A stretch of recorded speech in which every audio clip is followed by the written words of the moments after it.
안녕하십니까. 진기천, 명기천을 사랑하시는 또 건강에 관심을 가지고 계신 분들께 이런 강의를 할 수 있게 돼서 기쁘게 생각합니다. 이번 강의의 주제는 요실금, 피해갈 수 없는 숙명인가입니다. 사실 이 요실금은 사회 경제적으로 또 위생적으로 굉장히 비용이 많이 초래되는 질병입니다. 그리고 자존감도 많이 손상이 되고요. 일상생활에서도 굉장한 불편을 야기합니다. 그리고 특징이 요실금이 점점 특히 나이가 좀 어린 사람들 쪽으로 점점 더 요실금이 심해지는 것 같습니다. 요실금과 관련해서 여러 가지 방법들이 있다고는 얘기를 합니다. 그렇지만 요실금에서 해방되었다는 말을 듣는 것도 거의 힘든 것이 현실인 것 같습니다. 그러면 왜 수술로는 해결이 잘 안 됩니까? 요실금이 왜 약물요법으로는 잘 해결이 안 될까요? 먼저 요실금이 발생하는 원인은 무엇입니까? 먼저 그 요실금이 발생하는 원인을 이해하려면 이 방광의 구조에 대해서 살펴보아야 되는데 이렇게 되어 있습니다. 그 방광은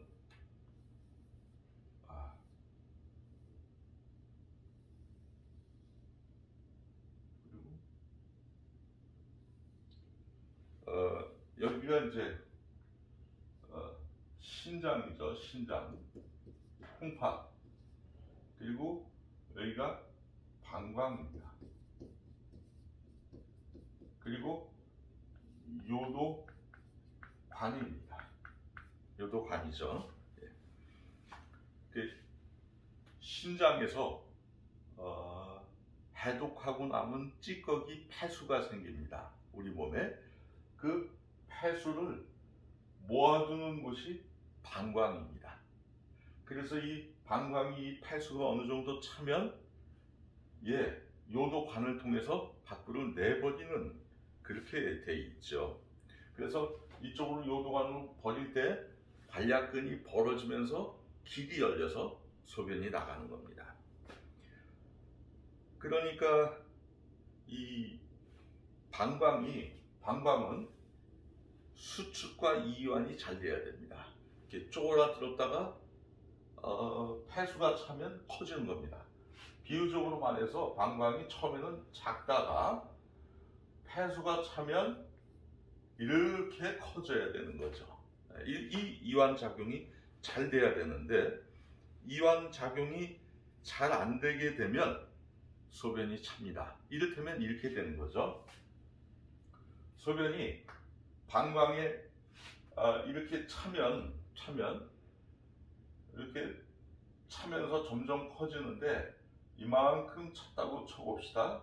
그러면 소변이 요도관을 통해서 잘 나가줘야 되는데 어떤 이유로인가 이 수축이 잘 안 돼서 요만큼만 나간다고 쳐봅시다. 그러면 소변을 조금 보겠죠. 그리고 나는데 조금 지나고 나니까 또 차지 않겠습니까? 그러면 또 많이 차면 위험하니까 또 소변을 조금만 보게 됩니다. 이 방광이 이렇게 수축이 잘 안 돼서 조금씩만 보내게 되니까 소변을 자주 보게 되는 경우가 있습니다. 그리고 또 한 가지 원인은 요도관에는 이 관략근이 있어서 마치 수도꼭지 역할을 합니다. 수도꼭지가 제대로 잘 열리지 않으면 물이 찔끔찔끔 새겠죠. 그것처럼 이 요도관에 있는 관략근이 순환이 안 돼서 센서 기능이 제대로 작동을 못하면 문이 열려서 소변이 줄줄줄 새는 요실금 현상이 생기게 되는 겁니다. 그러니까 요실금의 원인을 두 가지로 나누자고 하면 첫 번째, 요도의 관략근이 신경 센서가 작동을 제대로 안 해서 쉽게 문이 열려서 소변이 새는 경우가 있고요. 또 두 번째는 이 방광이 수축과 이완을 제대로 못해서, 특히 수축을 못하게 되면 방광의 소변이 조금씩만 빠져나가게 되고 또 차면 또 빠져나가게 되고 이렇게 해서 요실금이 발생되는 겁니다. 그래서 두 가지로 크게 볼 수 있을 것입니다. 그러면 이제 해결 방법은 무엇이 있겠습니까? 요도의 관략근은 이 요도의 관략근의 신경 조직이 살아나야 수도꼭지가 제대로 닫히고 열리고가 될 수 있는데, 이 신경 조직을 살아나게 하는 유일한 방법, 가장 확실한 방법은 건강한 피가 순환이 잘 돼야 이 관략근이 문이 제대로 닫히고 열리고를 할 수 있다는 사실이죠.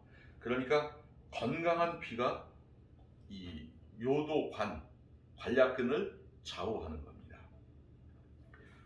또 다른 방법은 이 방광의 수축 이완 있지 않습니까? 이 방광의 수축 이완을 잘 시킬 수 있는 한 가지 방법은 방광 자체의 혈액순환이 아주 잘 되는 겁니다.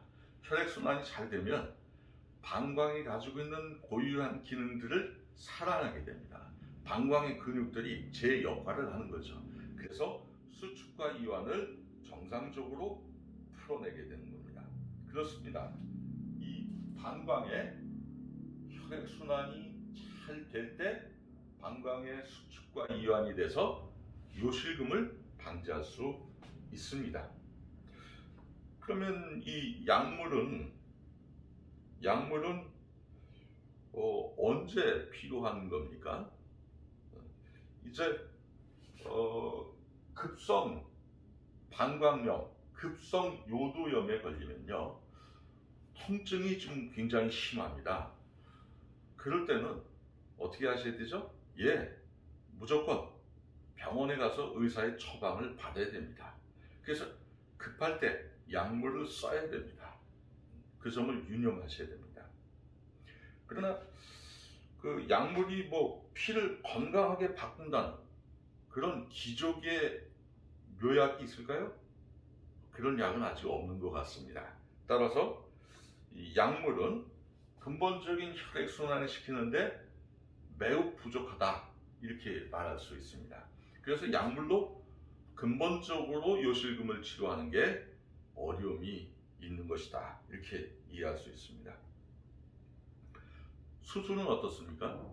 수술은 구조를 변경시켜서 순환을 촉진시키는 겁니다. 그래서 구조적인 문제가 있을 때 이것은 어느 정도 효과는 있을 수는 있지만 근본적 해결책은 어렵기 때문에 수술하고 나서도 자꾸 재발이 발생되는 것입니다. 그러니까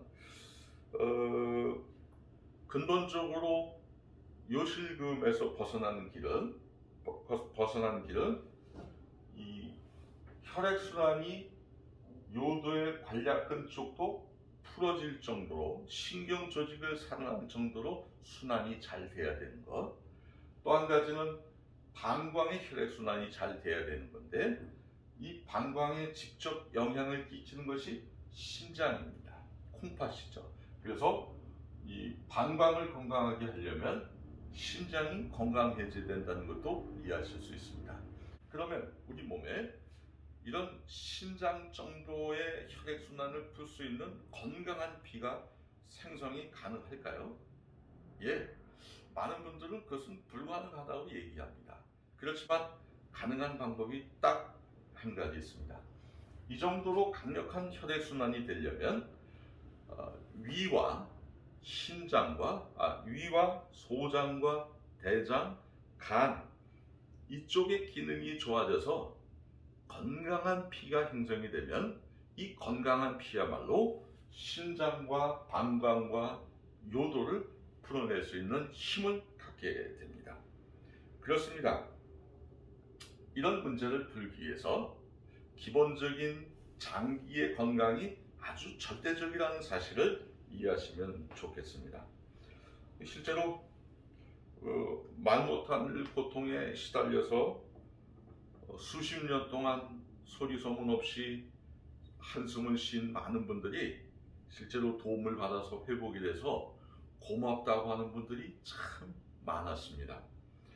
그래서 결론적으로 말씀드려서 요실금은 피해갈 수 없는 숙명이 아닙니다.